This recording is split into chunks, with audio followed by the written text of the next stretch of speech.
অবৈধ বিদেশী নাগৰিক চিনাক্তকৰণ কৰিব লাগে বহিষ্কৰণ কৰিব লাগে এটো আমাৰ সকলোৰে দাবী আৰু অসম চুক্তিৰ আধাৰতে বিদেশী নাগৰিকৰ বহিষ্কৰণ আৰু চিনাক্তকৰণৰ বহু দিনৰ পৰা দাবী উত্থাপন কৰি আহিছিল ভোটাৰ তালিকাৰ পৰা তেওঁলোকৰ নাম কৰ্তন কৰিব লাগে হেহতিয়াকে কেন্দ্ৰীয় চৰকাৰৰ ফালৰ পৰা বাংলাদেশী কিমান আছে এটা তথ্য কৈছে কিন্তু আমি আগৰ পৰা এই কথা বিৰোধিতা কৰি আহিছিল কৈ আহিছিল যে কা জাপি দিয়াৰ কাৰণে বহু অবৈধ বিদেশীয়ে তেওঁলোকে নাগৰিকত্ব পাইছে কাৰণ অসম চুক্তিয়ে কৈছে যে 1971 চনৰ 25 মাৰ্চৰ আগলৈকে অহা মানুহক নাগৰিকত্ব দিছে পিছৰ মানুহক ইয়াৰ পৰা নাম চিনাক্তকৰণ কৰি বহিষ্কৰণ কৰিব লাগে সেই কাৰণে আজি এই প্ৰেক্ষাপটত তেওঁলোকে বিদেশী নাগৰিক চিনাক্তকৰণৰ কথাটো প্ৰশংসনীয় তাৰ লগে লগে আমি কৈছো যে কা আইনখন কিন্তু বাতিল হ'ব লাগে আৰু যিসকল বিদেশী এতিয়াও তেওঁলোকে চিনাক্তকৰণ কৰিব তেওঁলোকক বহিষ্কাৰ কৰি যেতিয়া থৈ আহিব পুছবেক যেতিয়া কৰিব পুছবেক কৰাৰ সময়ত যেহেতু উন্মুক্ত ভাৰত বাংলাদেশ সীমান্ত আছে বা পশ্চিমবংগতো উন্মুক্ত সীমান্ত আছে সেই সীমান্তৰে পুনৰ বিদেশীসকল ঘূৰি অহাৰ পৰিৱেশ থাকিব সেই কাৰণে সীমান্ত সিল কৰাৰ আমি দাবী উত্থাপন কৰিছো অসমত আমাৰ নাগৰিকৰ সুৰক্ষাৰ কাৰণে অসম চুক্তিৰ 6 নম্বৰ দফা কাৰ্যকৰী কৰিবৰ কাৰণে দাবী উত্থাপন কৰি আহিছো গতিকে এই বিষয়সমূহ যেতিয়ালৈকে নিষ্পত্তি নহব বিশেষকৈ অসম নহলে অসম সদায় ভুক্তভোগী হৈ থাকিব অসমত ইয়াৰ পৰা চৰকাৰে কোনোবা বিদেশী চিনাক্তকৰণ কৰিলে তেওঁলোকক কৰায়ত্ব কৰি বিদেশী বুলি প্ৰমাণ হোৱাৰ পাছত যেতিয়া তেওঁলোকক বহিষ্কাৰ কৰিব সীমান্তলৈ গৈ পুছবেক কৰি থৈ আহিব তাৎক্ষণিকভাৱে অসমলে বা পশ্চিমবংগলে বা ভাৰতবৰ্ষলৈ সোমাই অহাৰ বাট মুকলি হৈ আছে সমগ্ৰ অসমৰ সীমান্তত থকা সমগ্ৰ নদী অঞ্চল আজিও উন্মুক্ত হৈ আছে আনকি মাটিত থকাও কিছু অঞ্চল কেই কিলোমিটাৰ মান আজিও উন্মুক্ত হৈ আছে সকলোৱে জানে যিফালে বিভিন্ন অবৈধ বিভিন্ন বস্তুৰ অহা যোৱা হয় বিভিন্ন ধৰণৰ আহজা হয় গতিকে আমি চৰকাৰক আহ্বান জনাইছো আমাৰ যিটো প্ৰতিশ্ৰুতি দিছিল যে সীমান্ত তেওঁলোকে সিল কৰিব নদী অঞ্চলত তেওঁলোকে সুৰক্ষাৰ ব্যৱস্থা কৰিব ফ্লোটিং বিঅপিৰ ব্যৱস্থা কৰিব নতুবা পাৰ্মানেন্ট বিঅপিৰ ব্যৱস্থা কৰিব তাৰ লগে লগে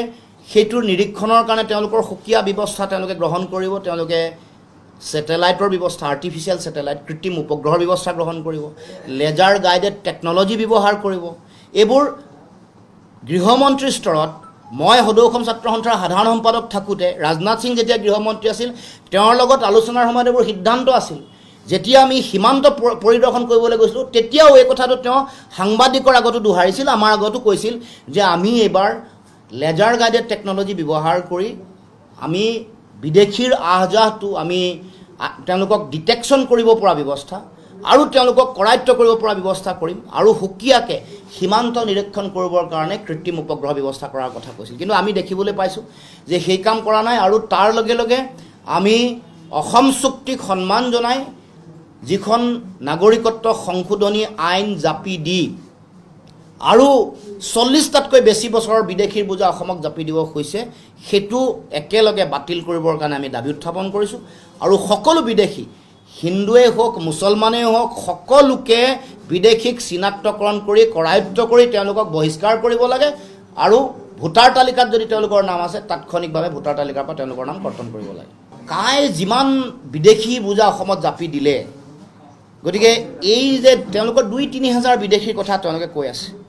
এইখিনিয়ে বৰ বিশেষ কোনো ধৰণৰ বিবধান বা পাৰ্থক্য আনি নিদিয়ে সমগ্ৰ ভাৰতবৰ্ষত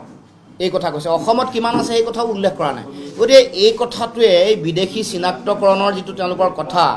এইটো এটা পালমৰা কথা নিচিনা হৈছে আমি বিচাৰিছো 71 চনৰ 25 মাৰ্চৰ পিছত অহা বিদেশী অসমত থকা বিদেশী